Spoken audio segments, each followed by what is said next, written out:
Bien, amigos, pueden tomar asiento. Vamos al tiempo de la predicación de la palabra del Señor.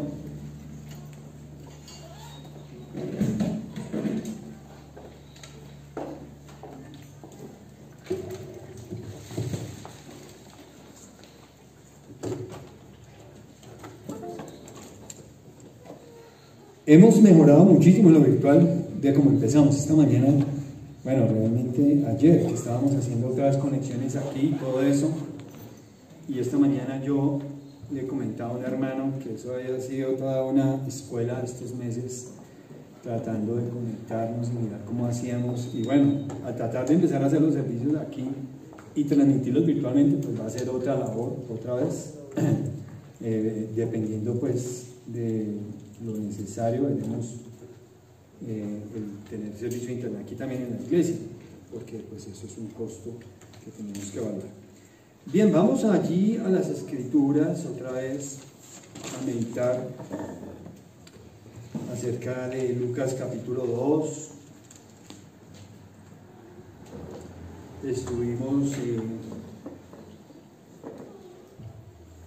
el miércoles pasado, el miércoles que recién pasó, 23 de diciembre, estuvimos estudiando y meditando acerca de esos asuntos allí relacionados con lo que eran esos hombres que venían de Oriente, ¿no? Esa sabiduría de esos magos, esos wismen, que nos menciona la Biblia en inglés, que eran esos hombres sabios que vinieron de lejos, y mirábamos lo que esos hombres hicieron, creyeron, actuaron, esos hombres se gozaron, esos hombres adoraron, y esos hombres no volvieron por el mismo camino, no volvieron, no siguieron la misma senda. Esos hombres cambiaron. Después de haber tenido un encuentro con Jesucristo, se fueron por otro camino, y eso lo utilizábamos nosotros como una analogía. Sabemos que ellos huyeron porque un ángel les dice que no regresen a Herodes, que les ha dicho que regresaran para que él también fuera y lo adorara, pero realmente él estaba con la intención de matar al Mesías, es Dios Todopoderoso que se anticipa a todos los actos perversos de cualquier ser humano. Había anticipado eso y le había dicho ya a José que fuera con el niño a Egipto porque Herodes había mandado a matar a los niños, y eso cumplió una profecía del libro de Jeremías donde decía: gran lamentación, oh Raquel, que llora a sus hijos, ¿no? Porque en aquel entonces Herodes era un tipo tan despiadado que se perdió la Navidad y finalmente no tuvo problema en ir a mandar a matar a todos los niños menores de 2 años, imagínense, y todas las familias vieron morir sus hijos de 2 años porque un edicto real, un edicto del gobierno de la política había mandado a hacerlo, y los soldados obedecían órdenes y cumplieron órdenes. Entonces nosotros, al meditar en estas cosas, queremos ver hoy un poco más de lo que es el mensaje de la Navidad y entenderlo aquí a la perspectiva de Lucas capítulo 2, versículo 8 al 20. Así que vamos a hacer una lectura de Lucas 2, 8 al 20 otra vez. Vamos allí. Dice: había pastores en la misma región que velaban y guardaban las vigilias de la noche sobre su rebaño.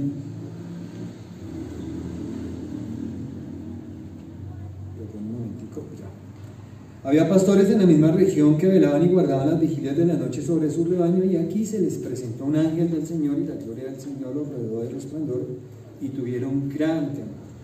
Pero el ángel les dijo: no temáis, porque aquí os doy nuevas de gran gozo, que será para todo el pueblo, que os ha nacido hoy en la ciudad de David un Salvador, que es Cristo el Señor. Esto os servirá de señal: hallaréis al niño envuelto en pañales, acostado en un pesebre. Y repentinamente apareció con el ángel una multitud de las huestes celestiales que alababan a Dios y decían: gloria a Dios en las alturas, y en la tierra paz, buena voluntad para con los hombres. Sucedió que cuando los ángeles se fueron de ellos al cielo, los pastores se dijeron unos a otros: pasemos pues hasta Belén y veamos esto que ha sucedido y que el Señor nos ha manifestado. Vinieron pues apresuradamente y hallaron a María y a José y al niño acostado en el pesebre. Y al verlo, dieron a conocer lo que se les había dicho acerca del niño.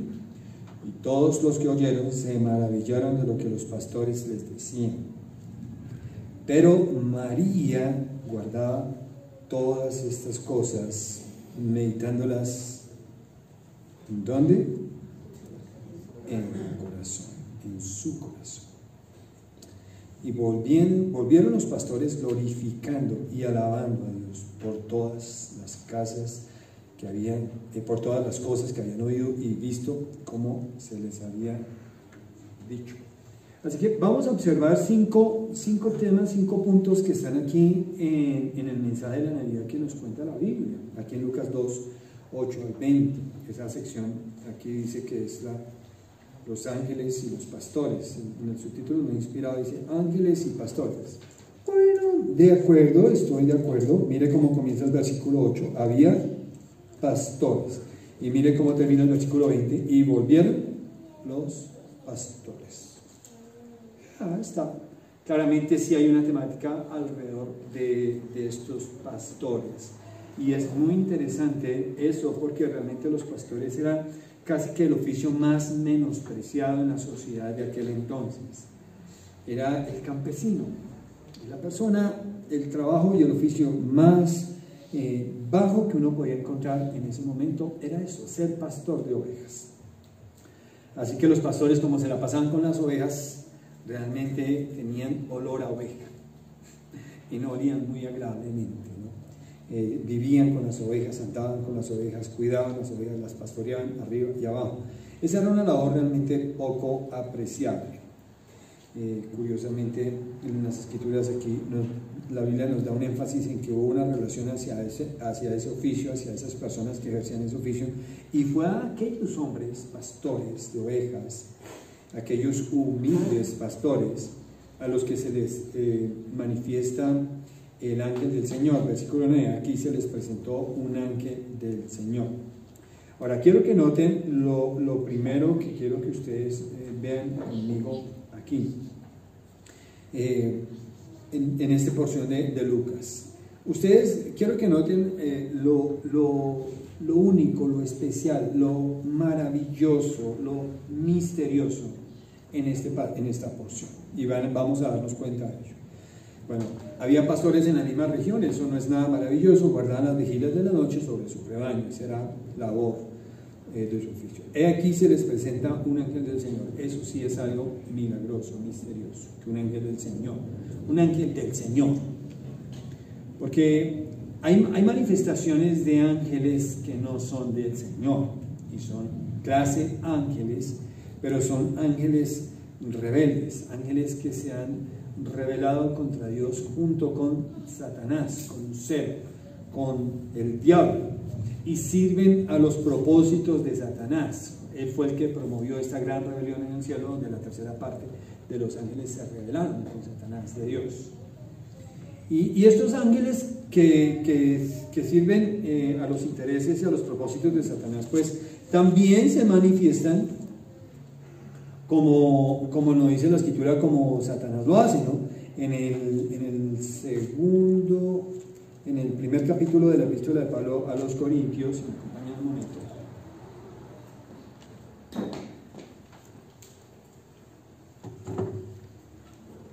Capítulo 10, por favor.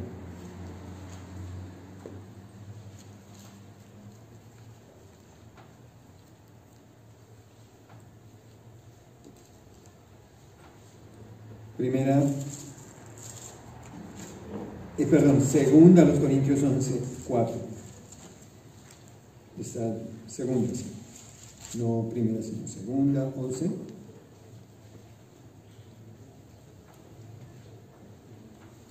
Nos dice el versículo 14, lo podemos leer desde,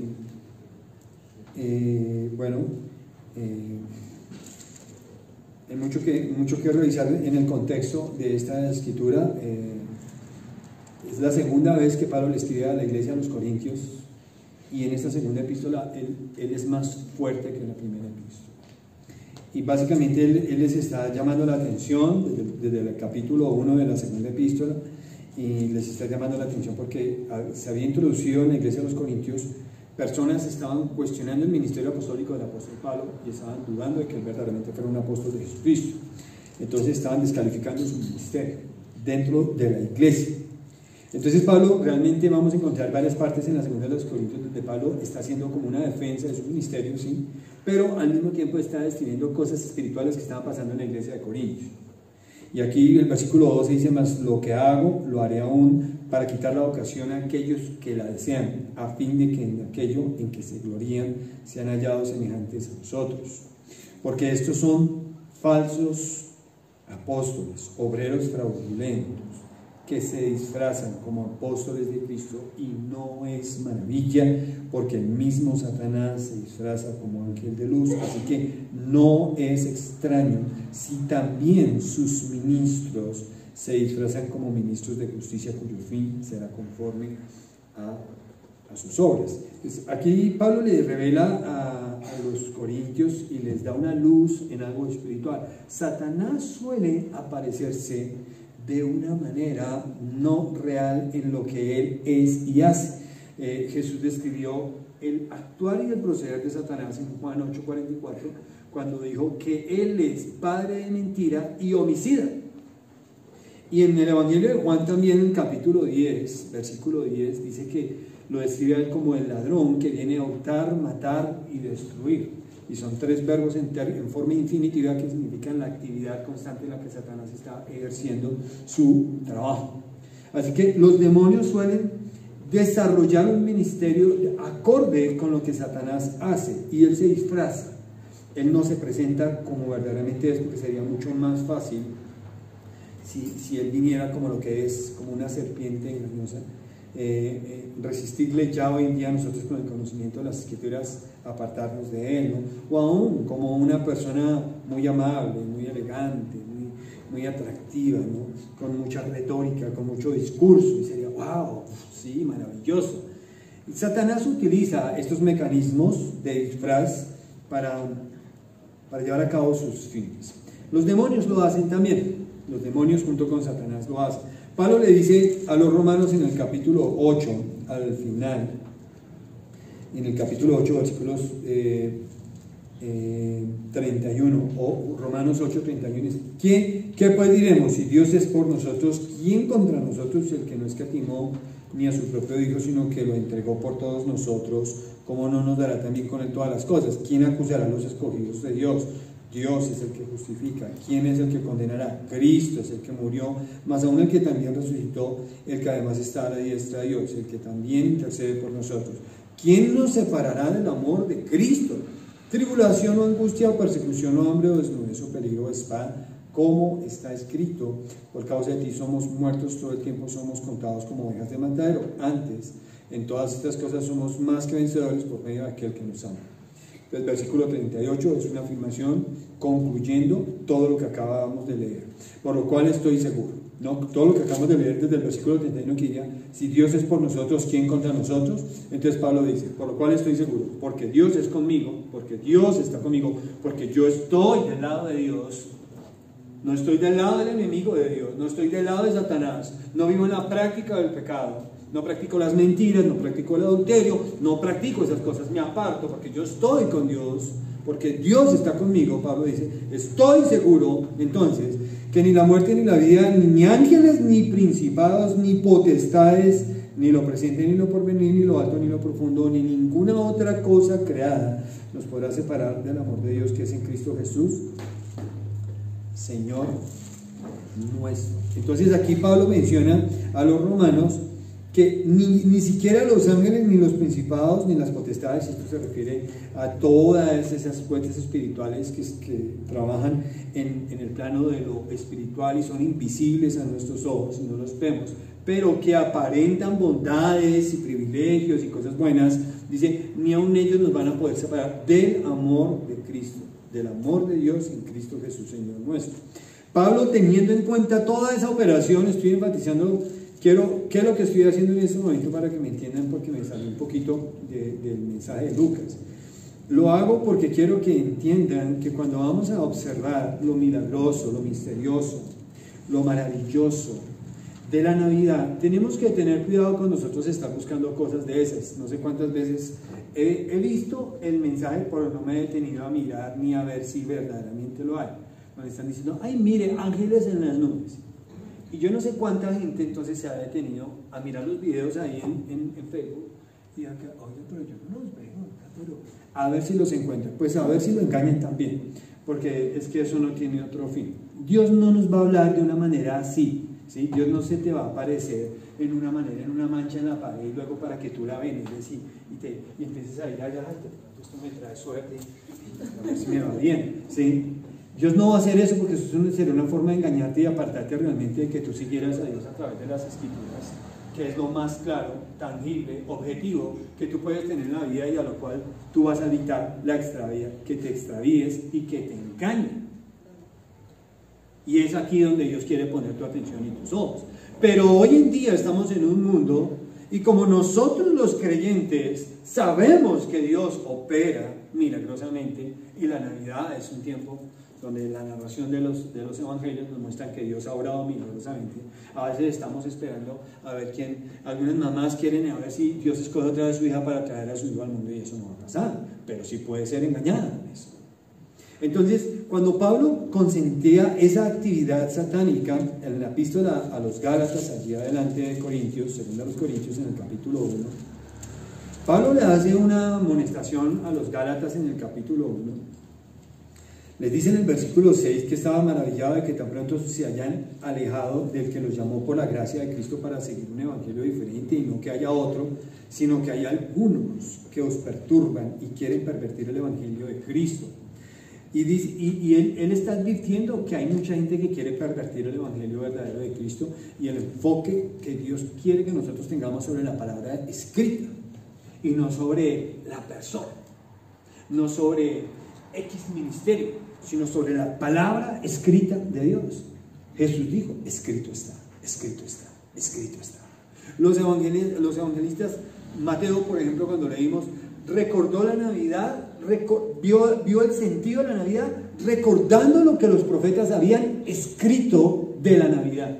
Así es que Mateo nos cita varias veces al profeta Isaías y nos dice: como está escrito, he aquí, la Virgen concebirá y dará a luz un hijo y llamará su nombre Emmanuel, que traducido es Dios con nosotros, dijo Mateo, y entonces explica de dónde él saca eso, y la revelación de eso no es propia de Mateo. No es Mateo asumiéndose, adjudicándose alguna autoridad y algún privilegio en él. No, es Mateo diciendo: el profeta escribió y así se va a cumplir.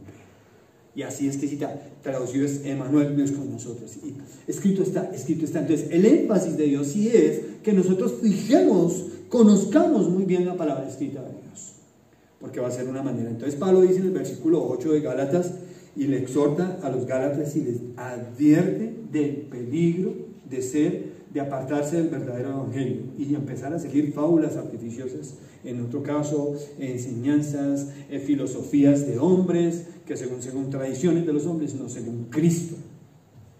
Dice aquí: si aún nosotros, o un ángel del cielo, vea usted lo que dice el apóstol Pablo, si algún nosotros los apóstoles, o un ángel del cielo, vean ustedes la autoridad que existe en cuanto al mensaje del evangelio, os anunciaren otro evangelio, significa un evangelio diferente del que os hemos anunciado, sea maldito, eso significa anatema, sea maldito, versículo 9, como antes os he dicho, también ahora lo repito, si alguno os predica diferente evangelio que habéis recibido, sea anatema.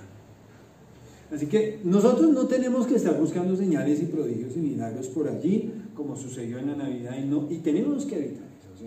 Tenemos que evitar un don especial en una persona, y no es que cada vez que habla yo siento aquí una cosa, bueno, miren, no es quien habla el que usted debe sentir, es el mensaje. Ojalá sea el mensaje que dice el que habla, porque él es solo un medio, y ese mismo mensaje que él habla lo puede hablar otro.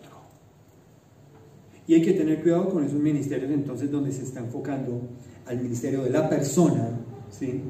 Donde se está hablando más de algunos hombres, aún de la historia, Lutero, Calvino y otras personas, que cuando se está enfatizando el mensaje de Cristo, de la Escritura, y cuando estamos perdiendo el enfoque. No es que eso esté mal, yo no estoy satanizando a Lutero ni nada por el estilo, fue un hombre de Dios, pero no sigamos hombres, sigamos la palabra y enfoquémonos aquí claramente.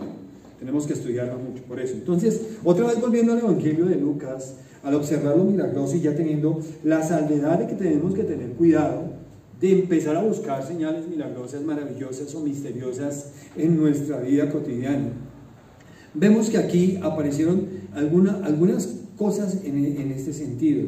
El versículo 9, se les presenta un ángel del Señor. La gloria del Señor les rodea en su resplandor. Y dice que eso, claro, les produjo gran temor. Se parece cuando Moisés descendió del monte Sinaí y la gloria del Señor le ha afectado tanto en su rostro que el pueblo tuvo temor de mirar a Moisés. Y le dijo, no te acerques a nosotros. Pero el ángel les dijo, no temáis, porque aquí os doy nuevas de gran gozo, que será para todo el pueblo, que os ha nacido hoy en la ciudad de David un Salvador, que es Cristo el Señor. Y esto servirá de señal, hallaréis al niño envuelto en pañales, que eso es muy natural. Repentinamente, versículo 13, aparece con el ángel una multitud. Mira, ahora hay otra cosa, hay un ángel, pero ahora hay una multitud de huestes celestiales que cantan alabanzas a Dios. Y dicen el coro de estas multitudes, huestes celestiales: gloria a Dios en las alturas y en la tierra, buena voluntad para con los hombres. Lo que expresaba realmente era que ese nacimiento era una muestra más de la muy buena voluntad de Dios para con los seres humanos en rebelión, pecadores que estamos aquí sobre esta tierra. Aquí hay una muestra muy grande de la buena voluntad de Dios para con ustedes. Cristo el Señor os ha nacido hoy. Sucedió entonces que los ángeles fueron de ellos al cielo, los pastores quedan allí, tenemos que ir, obedecen, vienen apresuradamente, hallan a María, a José, al niño en el pesebre, dan a conocer todas las cosas que se les ha dicho, todos oyen, y el versículo 18 nos muestra el fruto y cómo impactó este mensaje y estos hechos maravillosos y misteriosos que fueron transmitidos de parte de Dios por un ángel dado a unos hombres humildes que eran unos pastores.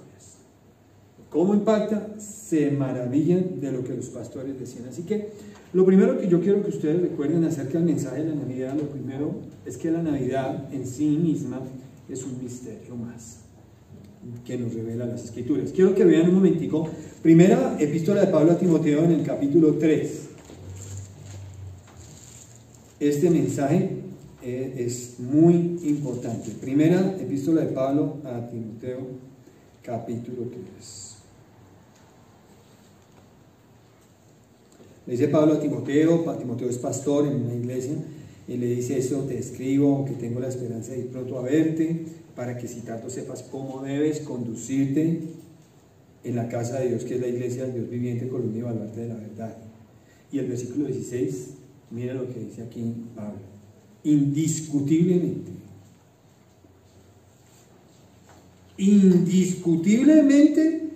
grande, dice aquí, indiscutible, grande es el misterio de la piedad.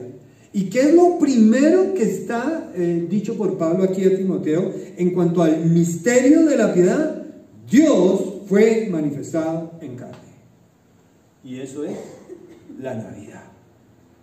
Y Pablo está diciéndole aquí a Timoteo: mira, es un misterio, no lo podemos explicar totalmente. Dios obró maravillosamente, milagrosamente, cosas que nunca se han visto, que no se repitieron con ningún profeta, con ningún otro hombre, nadie, de ninguna otra manera. No ha habido tampoco la manifestación de un ángel en estos términos.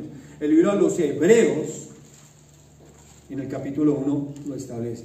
Dios, habiendo hablado muchas veces, de muchas maneras, en otro tiempo a los padres por los profetas, en estos posteriores días nos ha hablado por su Hijo, a quien constituyó heredero de todo y por quien asimismo hizo el universo. ¿Están en Hebreos 1? Dice: el cual, siendo el resplandor de su gloria, la imagen misma de su sustancia, y quien sustenta todas las cosas con la palabra de su poder, habiendo efectuado la purificación de sus pecados por medio de sí mismo, se sentó a la diestra de la majestad en las alturas, hecho tanto superior a los ángeles cuanto heredó más excelente nombre que ellos. Porque ¿a cuál de los ángeles dijo Dios jamás?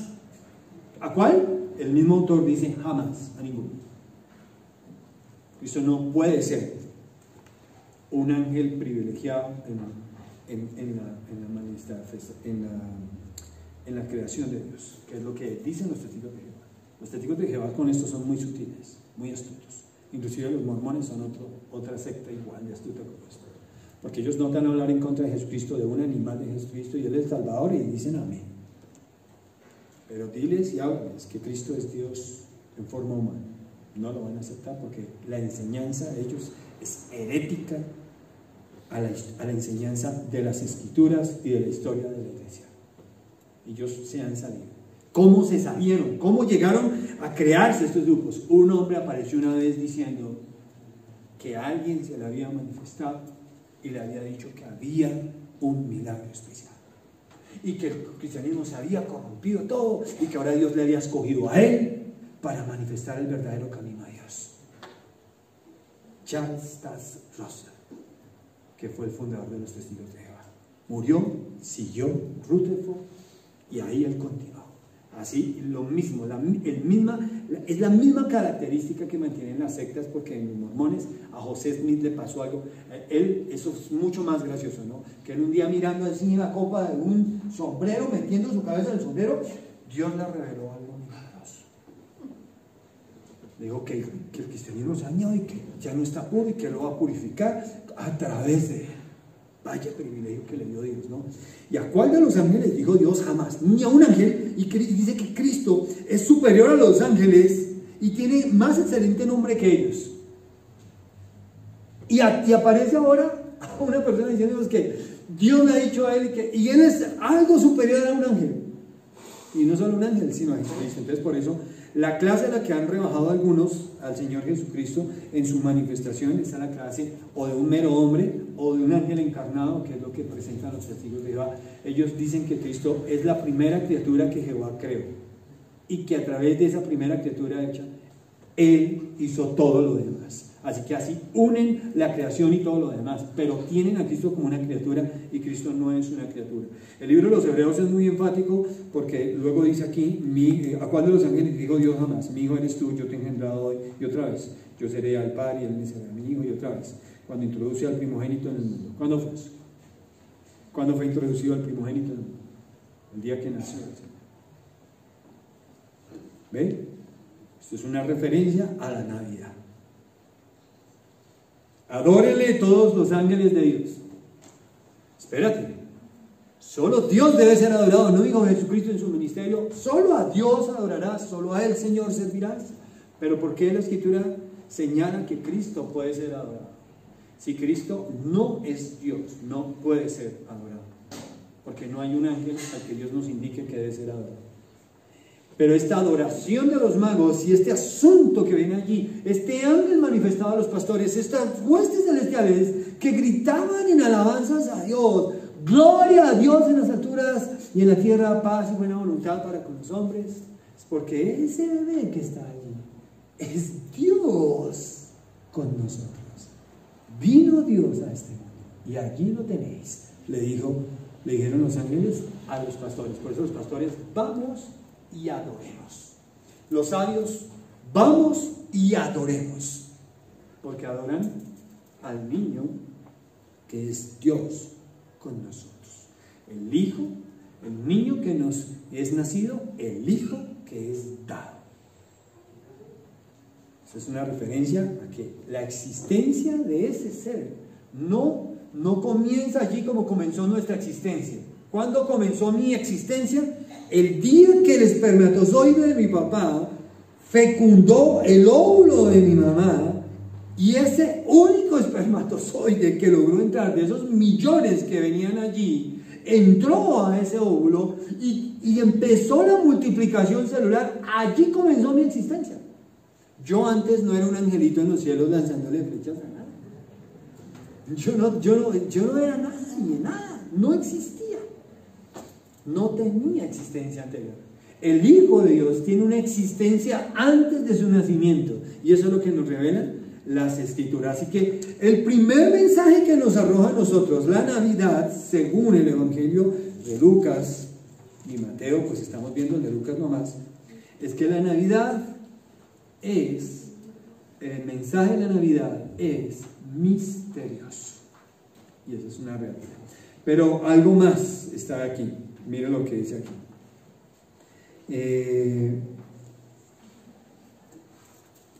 Versículo 10, vamos a leer allí, Lucas 2, 10. Pero el ángel les dijo, no temáis. Es interesante porque el resplandor del ángel, la gloria del Señor que los rodea, inmediatamente produce en ellos gran temor. Están muertos del miedo.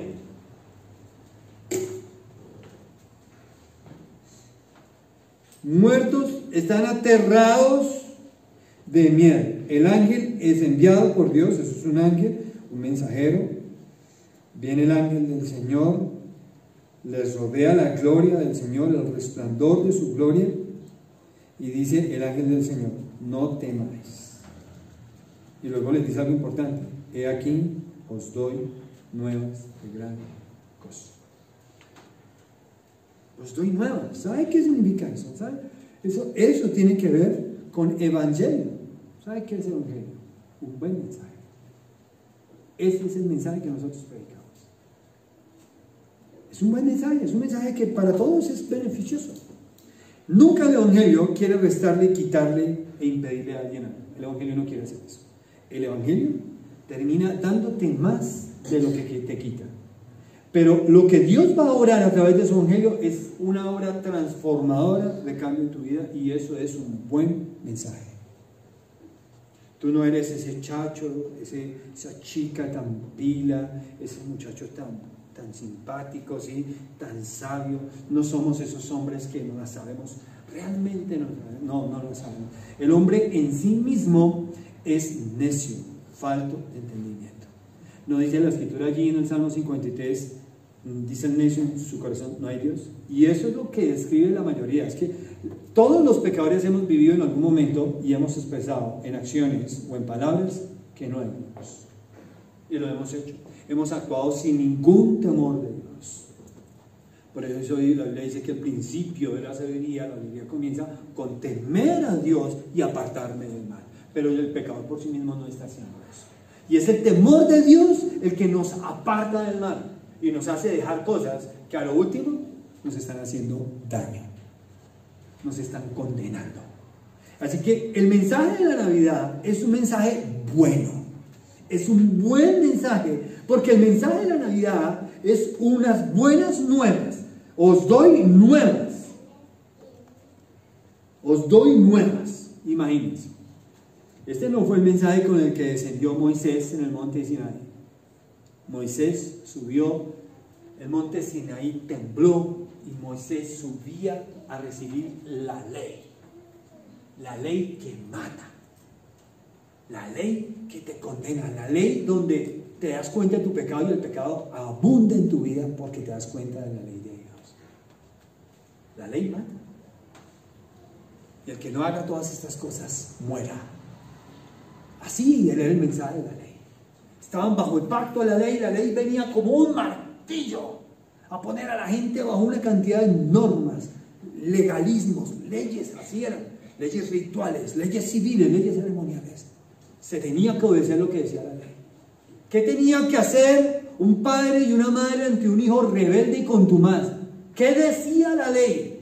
La ley decía sacarle vosotros padres y apedrearle. Y los padres son los primeros que debían tirar las primeras piedras. El resto del pueblo salía ahí y todos lanzaban piedras hasta que ese hijo moría por ser un hijo rebelde y contumaz.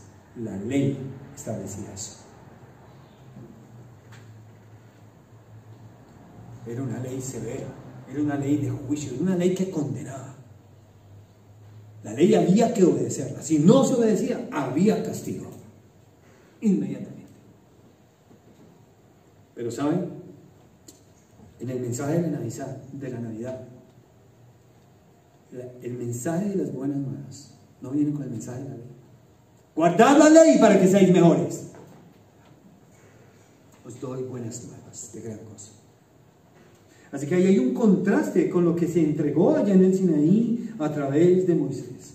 Esa ley en el Sinaí traía temor, temblor. La ley sí era santa, justa, era buena, pero finalmente era para condenarlos. La ley revela la pecaminosidad del hombre y cómo el hombre es incapaz de obedecer a Dios. No tiene una justicia perfecta, no puede ofrecer lo que no tiene. Está totalmente condenado, eso hace la ley. Todos. ¿Cuántos no hemos mentido? Todos hemos mentido. Así que la pregunta ni siquiera es cuántos hemos mentido, sino cuántas veces no hemos mentido. Y si Dios nos fuera a juzgar por la ley, ¿qué recibiríamos nosotros? Juicio, ira. Pero el mensaje de la Navidad es bueno. El mensaje de la Navidad es como el Evangelio. Trae buenas nuevas, porque proclama el nacimiento de un Salvador.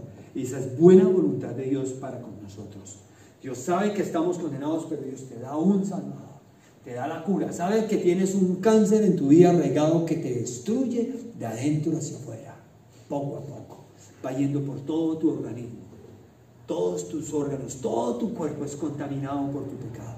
Y Dios te ofrece el antídoto y la cura a través del sacrificio y la resurrección de Jesucristo. Ese es un buen mensaje. No hay curas. Dios te la regala. No se vende, se regala. Ese es un buen mensaje. ¿Qué tienes que hacer para recibirlo? Tomarlo. ¿Qué tengo que hacer? Arrepiéntete de tus pecados, pídele a Jesucristo que murió en la cruz por ti, que te salve de tus pecados, dile que vas a creer en Él ahora y el resto de tu vida, que no te dejes seguir viviendo esa vida de pecado apartada de Dios. Y si tú lo haces de todo corazón y pones tu confianza en Jesucristo, Él promete salvarte. Así me salvó y así le salvó a cada uno de ustedes que son salvados. Entonces, ese es un mensaje. Tercer punto de la Navidad. También dice aquí el Evangelio de Lucas, ¿no? Los ángeles no temáis porque aquí os doy nuevas, pero no solamente era un buen mensaje, un nuevo mensaje, sino que también dice os doy nuevas de gran gozo. Lucas es enfático en la manera en la que él expresa el dominio de estas cosas en la vida de las personas que ya experimentamos la Navidad. En el versículo anterior, en el versículo 9, dice: se les aparece el ángel del Señor, les rodea el resplandor de la gloria de Dios, y Dios tiene gran temor. No dice que tuvieron un poquito de temor. Y tuvieron algunos, no, todo, había un gran temor. Era un terrible pánico generalizado y todos estaban así. No había ningún pastor que decía: yo ya sabía que esto iba a pasar. Sí, no, nadie, todos estaban allí muertos de espanto. Pero ante ese hecho y lo que Dios revela aquí, y ese mensaje bueno que viene con la Navidad, viene aquí también un mensaje de gran gozo. Imagínense, vivimos en gran temor. ¿O cómo vive el pecador? ¿Cómo uno practica el pecado si no es con temor? No está uno pecando contra Dios y luego no queriendo que nadie lo vea, no está queriendo uno que no le tomen una foto, que no le descubran todo eso, no está queriendo borrar sus palabras de algún lugar después de todas esas sandeces que uno dice cuando se dejaba influenciar por las bebidas alcohólicas o cuando se involucraba en conversaciones sucias, impías, deshonestas, desagradables a Dios. ¿No quería uno tratar de haber cambiado, entrar en una máquina del tiempo, devolver el tiempo y no volver a hacer eso y decir: no, mejor que no pase eso, que no vuelva a pasar eso en mi vida? Porque eso es lo que hace el pecado. Pero aquí, el mensaje de la Navidad trae alegría, trae gozo, trae libertad. Ya no tengo que esconderme. Ya ni siquiera, dice el apóstol Pablo, un momentico, si me acompañan por favor a 1 Corintios capítulo 15. Nosotros, esto es de los creyentes. Este es el capítulo de la resurrección. Todo el capítulo. ¿Sabe cómo comienza el capítulo de la resurrección en la Biblia? Es el énfasis que Pablo le dio a la iglesia de los Corintios de lo importante que los creyentes mantengamos en mente que Cristo resucitó de los muertos. Y en el capítulo 15, la primera epístola de Pablo a los Corintios, Pablo comienza hablándoles de la resurrección, comentándoles cuál es el contenido del mensaje del Evangelio. Además os declaro, hermanos, el Evangelio que os he predicado, el cual también recibisteis, en el cual también perseveráis, por el cual asimismo si retenéis la palabra que os he predicado, sois salvos, si no creísteis en vano. Porque primeramente os he enseñado lo que asimismo recibí, que Cristo murió por nuestros pecados conforme a las Escrituras, que fue sepultado y que resucitó el tercer día conforme a las Escrituras, a lo que está escrito, que apareció a Cefas, que ese es Pedro, Cefas es en arameo, y después a los 12, después apareció a más de 500 hermanos a la vez, de los cuales muchos viven y otros ya duermen, después apareció a Jacobo, después a todos los apóstoles, y al último de todos, como a un abortivo, me apareció a mí, dice el apóstol. Pablo nos está diciendo aquí, este capítulo es impresionante. Mire, siempre que queremos recordar cuál es el mensaje del Evangelio, de qué tengo que hacer yo cuando predico el Evangelio, tengo que ir a 1 Corintios capítulo 3. Y el mensaje del Evangelio, recuerden eso, está centrado en una persona, no en una religión, en una persona, no en una denominación. No, yo no tengo que predicar acerca de ninguna denominación, puedo conocer y dar gracias a Dios por haberme traído a la iglesia bautista, pero el mensaje del Evangelio no es una denominación, ninguno, no es un estilo de teología, ninguno. El mensaje del Evangelio está centrado en una persona, Jesucristo. Lo deja ver aquí. Primeramente os he enseñado que Cristo murió por los pecados, que Cristo cumplió las Escrituras, que Cristo fue sepultado, que Cristo resucitó al tercer día, que Cristo cumplió las Escrituras en su resurrección, que Cristo se apareció a Cefas, después a los 12, que se apareció a más de 500 hermanos en alguna ocasión, en un mismo lugar a la vez, a más de 500 testigos un día vieron a Cristo resucitado. También se le apareció a Pablo, Cristo. El mensaje del Evangelio está centrado en una persona, Cristo, y en lo que Él hizo por nosotros. Murió y resucitó. Ese es el Evangelio que yo tengo que predicar. Cristo murió por tus pecados y resucitó para darte vida eterna. Debes poner tu confianza en Él. No tienes que hacer nada más. Dios te lo regala. No lo mereces, no lo merezco. Dios te lo ofrece. Esa es la buena nueva. Pero esto es gran gozo. Y miren lo que dice Pablo aquí al final de toda la exposición de la resurrección en el capítulo 15 de 1 Corintios. Dice aquí, versículo, bueno, les voy a leer 42. Así también es la resurrección de los muertos. Se siembra en corrupción, resucitará en incorrupción. Se siembra en debilidad, resucitará en poder. Se siembra cuerpo animal, resucitará cuerpo espiritual. Hay cuerpo animal y hay cuerpo espiritual. Así también está escrito. Fue hecho el primer hombre Adán, alma viviente, el posterior Adán, espíritu vivificante. El posterior Adán es Jesucristo. Mas lo espiritual no es primero, sino lo animal, luego lo espiritual. Porque hemos sido primero carnales antes que ser espirituales. El primer hombre es de la tierra terrenal, el segundo hombre, que es el Señor, es del cielo. Cual el terrenal, tales también los terrenales, y cual el celestial, tales también los celestiales. Así, como hemos traído la imagen del terrenal, traeremos también la imagen del celestial. Versículo 50. Pero esto digo, hermanos, que la carne y la sangre no pueden heredar el reino de Dios, ni la corrupción hereda la incorrupción. He aquí os digo un misterio. No todos dormiremos, pero todos seremos transformados en un momento, en un abrir y cerrar de ojos al final de la trompeta, porque se tocará la trompeta y los muertos serán resucitados incorruptibles. Y nosotros seremos transformados, porque es necesario que esto corruptible se vista en corrupción y esto mortal se vista de inmortalidad. Y cuando esto corruptible se haya vestido de incorrupción y esto mortal se haya vestido de inmortalidad, entonces se cumplirá la palabra que está escrita: sordida es la muerte en victoria. Sorbido es como un sorbo. De ahí viene la palabra sorbida. Eso es que tú, me sirve mi esposa el caldito en la mañana y yo le pregunto, ¿está caliente? Me dice, lo acabé de servir de la olla.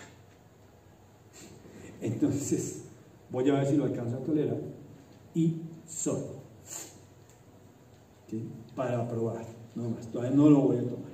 Pablo dice aquí que la muerte ya es así, no queda nada, apenas algo para absorber, ya no es más.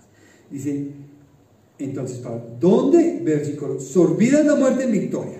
¿Dónde está la muerte, tu aguijón? ¿Dónde, oh sepulcro, tu victoria? Ya que el aguijón de la muerte es el pecado y el poder del pecado, la ley. Mas gracias sean dadas a Dios que nos da la victoria por medio de nuestro Señor Jesucristo. Así que, hermanos míos amados, estad firmes y constantes, creciendo en la obra del Señor, siempre sabiendo que vuestro trabajo en el Señor no es en vano. Nada en el Señor es en vano. ¡Qué victoria es esta! ¡Qué gozo es esto! La muerte no es mi final. La muerte ya no es algo poderoso sobre mi vida amenazándome. La muerte no es algo a lo que ya tememos. No tememos. Sorpresa es la muerte en victoria. ¿Te acuerdan? Hay un lindo himno que me viene a la mente en este momento, especialmente en esta frase. La voy a compartir con ustedes. Dice aquí: con furia y con afán a cosas nos atan, por armas deja ver, por armas deja ver astucia y gran poder, cual él no hay en la tierra. Dice luego aquí: mas por nosotros pugnará de Dios el escogido, es nuestro Rey Jesús, el que venció en la cruz, Señor y Salvador, y siendo Él solo Dios, Él triunfa en la batalla. ¿Ese es un himno? Esa letra, Martín Lutero precisamente. Les voy a decir aquí aparece esto, Martín Lutero, escrito en 1529. ¿Cuántos vivían en esa? Ninguno. Y ve cuál era la esperanza, cuál era la confianza. Así que la Navidad es un mensaje misterioso, la Navidad es un mensaje bueno, la Navidad es un mensaje alegre, pero también la Navidad es un mensaje, según nos lo dice aquí el Evangelio Lucas, nos dice que también en el versículo: os ha nacido hoy en la ciudad de David un Salvador, que es Cristo el Señor. Y esa frase, os ha nacido hoy, nos refiere a nosotros que eso de que Cristo se haya hecho, Dios se haya hecho un ser humano en la persona del Señor Jesucristo, haya venido aquí, es Dios con nosotros. Eso significa que Dios estuvo aquí, caminó, se sentaba ahí a tu lado, podía ver tu corazón, tus necesidades. ¿Y sabes cómo te iba a tratar? Con compasión. Te iba a hablar la verdad en amor. Te iba a confrontar con tu necesidad. No iba a ignorar tus pecados. Le dijo a la adúltera: vete, no peques más. No lo iba a ignorar. Le dijo a Zaqueo: Zaqueo, desciende. Hoy ha venido la salvación a tu casa. Voy a entrar a tu casa, voy a cenar contigo. Zaqueo se llena de gozo, entra a su casa, finalmente le dice: Señor, lo que haya defraudado a alguno, se lo voy a volver 4 veces. Así era el gozo en la vida de Zaqueo. Todo lo que le faltaba a otros, así se volvió su pecado. Su pecado le pasó factura de una deuda. Ahora él está dispuesto a cuatriplicar en gozo lo que eran sus deudas.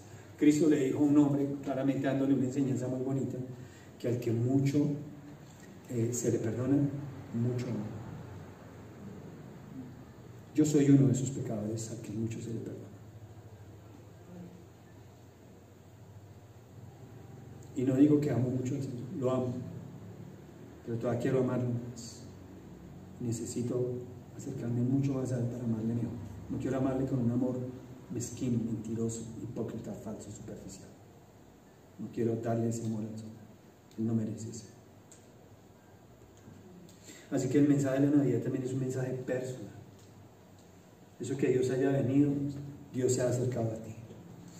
Como le he dicho a varias personas cuando les he compartido: mira, si has entendido lo que mereces por tu pecado, que es la condenación eterna, si has entendido lo que Jesucristo hizo por ti, que es pagar tu deuda, ¿por qué no le entregas tu vida a Jesucristo ahora?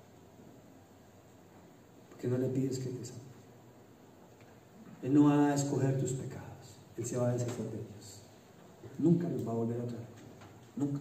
Es como si nunca los hubieras cometido. Puedes encontrar en algún lugar tanta paz, un ofrecimiento semejante. Y al final dice el mensaje de Lucas, que os ha nacido hoy en la ciudad de David, el versículo 10, pero el ángel les dijo, no temáis, porque vea que os doy nuevas de gran gozo, que será también para todo el pueblo. Y eso nos dice que el mensaje de la Navidad también es un mensaje universal, es un mensaje para la humanidad entera. No es un mensaje para un grupo de personas específicas que nos reunimos un domingo en una iglesia cristiana donde se enseña la Biblia, donde se sigue la enseñanza de la palabra de Dios, que es donde queremos apuntar. No queremos solamente a que tú oigas la palabra, sino que la oigas y desees obedecerla. Y como vas a encontrar impedimento en tu propia vida por tu propio pecado para obedecerla, le digas a Dios, Dios, necesito que hagas algo en mi vida, porque mi pecado no me deja obedecer tu palabra. Cuando tú buscas a Dios de esa manera y le abres tu corazón al Señor y te dices, Señor, yo quiero, estoy tan impedido como Pablo en Romanos capítulo 7, Dios va a obrar. Porque esa es una de las oraciones que yo le he hecho a Dios muchas veces. No una y dos. Y sé que para poderle servir necesito tratar correctamente con mis propios pecados. Que yo no puedo estar mirando el pecado en el mundo y traerles un mensaje cuando yo estoy involucrado en esas prácticas y en esas mismas deleites y deseos pecaminosos en los que el mundo está dando. Mis actos no pueden ser acorde a los de ellos, tienen que ser totalmente diferentes. Esta mañana yo oro por mis vecinos, me he aprendido sus nombres y oro a Dios. Y he tratado de hablar con algunos, pero es difícil. Sin embargo, no dejo de orar por ellos. Y hay un vecino que es un hombre que sale, nunca mira, casi que usted tiene que decirle, vecino, buenos días, porque él no le va a dar. Él no le va a dar. Es un vecino que yo más o menos defino su actitud como, no me importa lo que hagan los demás, que nadie se meta conmigo. Y él no le hace, tú no lo ves haciendo bulla, tú no lo ves, tiene su casita ahí en diagonal, esta es la casa donde nosotros vivimos, y así, no la del frente, que era la de don Antonio, porque ya murió la señora María y de sus hijos, sino la de acá. Y él estaba pintando ayer, empezó a pintar porque como tiene una pared blanca, siempre la han grafiteado esa pared. Vienen los grafitean los de Santa Fe y luego pasan los de Millonarios y le grafitean los de Millonarios. Y el pobre vecino a final de año siempre quiere tener la fachada de su casa arreglada y que la estaba pintando. Pero la pared es alta y arriba estaba, y esta mañana cuando me levanté y abrí, quité el candado y la aseguré la puerta, lo vi allá y dije, vea, el vecino temprano haciendo allá, delicioso. Pero estaba mintiendo ya por el techo tratando de pintar así, digamos que este es el techo y ya, porque no le alcanzaba una escalerita que tenía, y esta mañana tuve la oportunidad de ofrecérsela. Vecino, yo tengo una escalera para que pinte eso allá, que le quede bien bonito. Uy, vecino, me abrió los ojos. Se lo agradecería mucho. Y yo venía aquí para la iglesia ya esta mañana a las 8 a dejar unas cosas y hacer unas cosas, pero me tocó dejar las cosas y dejar de hacer lo que iba a hacer para volverme a darle la escalera al vecino, porque si yo me quedo aquí haciendo las cosas, el ofrecimiento de la escalera se queda en ofrecimiento nomás, en buenas intenciones. Y me volví exclusivamente a sacarle la escalera al vecino y decirle, toma, vecino. Oiga, qué ayuda que me ha ofrecido. ¿Qué es lo que yo quiero? ¿Acaso quiero que el vecino me pinte la casa? No. Yo solo quiero que realmente Dios obre en mi vida, use mi vida para orar en la vida de Dios. Y para que Dios me permita acercarme a Dios, para compartir ese evangelio. Pero que ese evangelio vaya respaldado por mi propia vida. Porque si bien no soy un hombre perfecto y no he dejado de pecar totalmente, ya no soy un hombre que me complazco en el pecado, ni tampoco que vivo en las prácticas habituales del pecado, donde cada uno en lo suyo. Él no saluda, así que yo lo saludo. Él no busca mi casa, así que yo lo busco a él.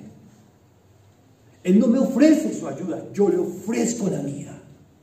Si yo no hago eso, es muy difícil que yo sea una luz para él, como lo quiere el Señor. El mensaje de la Navidad dice que sería un mensaje para todo el pueblo. Es una buena nueva y es una noticia alegre para toda la gente, será para todo el pueblo. Cuando nuestro Señor Jesucristo estaba allí envuelto en pañales y cuando estaba al frente de Pilato, era a los ojos de los hombres alguien insignificante. Ni en el pesebre envuelto en pañales recibió privilegios. Y al frente de Pilato, Pilato le dijo: tengo poder para soltarlo. Y Jesús le dice: no tienes ningún poder sino el que te ha dado mi Padre que está en los cielos. Y lo deja ante la responsabilidad de su oficio y su autoridad, en función de esa autoridad delegada que es la que nosotros ejercemos acá. No soy el dueño de la vida de nadie, no tengo derecho sobre la vida de ningún otro, ni siquiera sobre mis hijos, y los llamo la atención y les regaño y les limito algunas cosas, pero finalmente yo no les coarto su libertad, y es por eso que han podido pecar, pero no les dejo disfrutando su pecado. La gente necesita que tú y yo hagamos eso. ¿Dónde están entonces hoy en día los creyentes que entendemos que el mensaje de la Navidad es un misterio? Es algo bueno, es alegre, es personal, es universal, y es algo que necesitamos ir a compartir, porque no puede ser universal si somos nosotros los únicos, si solamente miramos a la gente que se emborracha y que hace la tildamos, ¡ush!, y no hacemos nada por ellos. Y no vamos allí, esperamos a que digieran su licor y luego le decimos todo. Yo tengo 4 hermanos que no son creyentes. Tengo un hermano que es creyente, lo amo un montón. Dios sabe que amo a mi hermano Marcelo. Compartimos tantas cosas. Él también es pastor. Él está teniendo el servicio de allá en el edificio anexo virtualmente con su iglesia, porque pasó la Navidad y estamos aquí. Pero ¿saben? Tenemos que hacer, comenzando constantemente, oramos por mis hermanos, por el resto de la familia, y tenemos que hacerlo. No podemos seguir allí disfrutando de la Navidad, sabiendo el mensaje de la Navidad, y simplemente, ya sé más, y usted sigue en las mismas tónicas, sigue con los mismos problemas, sigue con las mismas restricciones, las mismas acepciones de personas, sigue con su pensamiento y su vida egoísta, ególatra, ensimismada. Usted es un vecino que no saluda a nadie, usted no se mete con nadie, que nadie le haga. Nadie sabe que usted es un cristiano, porque nadie ha oído el evangelio atrás suyo.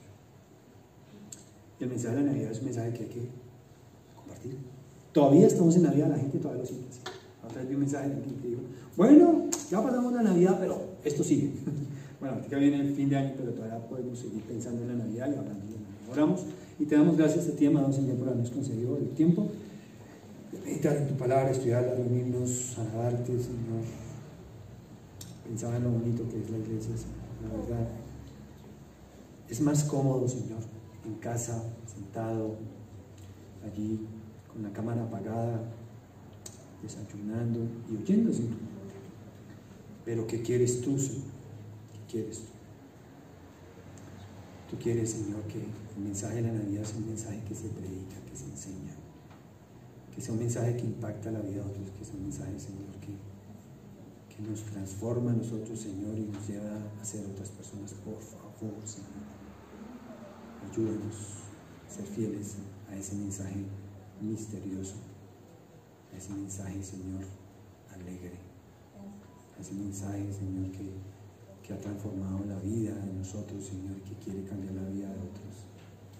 A todas esas cosas, Señor, que están allí para nosotros hoy claras, para otros, Señor, no tienen ni idea. Piensan que Navidad y Año Nuevo es solo licor, fiesta, festejo, comida, baile. Cuánta desgracia, Señor, cuánto sufrimiento detrás de todo esto. Solo tú sabes, Señor. Porque te pido, Padre, dispongo mi vida, Señor, para que la uses más de lo que la has querido usar, Señor, y me hagas un hombre y un creyente más obediente a tu palabra, Señor. Un hombre más comprometido con negarme a mí mismo, tomar mi cruz y seguirte fielmente a ti, Señor. Que podamos alcanzar a nuestra comunidad, a nuestros familiares, que no nos cansemos de orar, pero no que lo hagamos tan pobremente como lo solemos hacer, o solamente cuando lo vemos por urgencia, sino que lo hagamos, Señor, con dedicación, con lloro, con súplicas, con el verdadero deseo, Señor, de que tú también salves a aquellos, Señor, que están a nuestro alrededor, aquellos que amamos, aún aquellos que se atraviesan en nuestro camino. Gracias por ese tiempo, gracias por este día, gracias por Jesucristo nuestro Señor. Amén. Bueno, mis hermanos,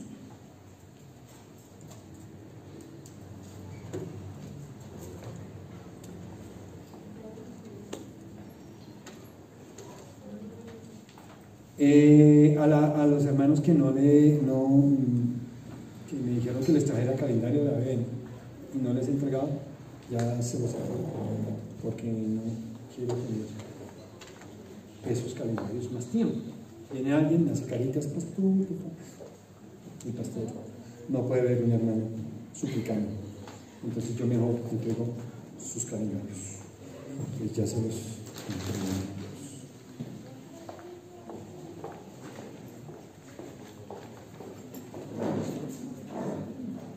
Bien, ¿y tú?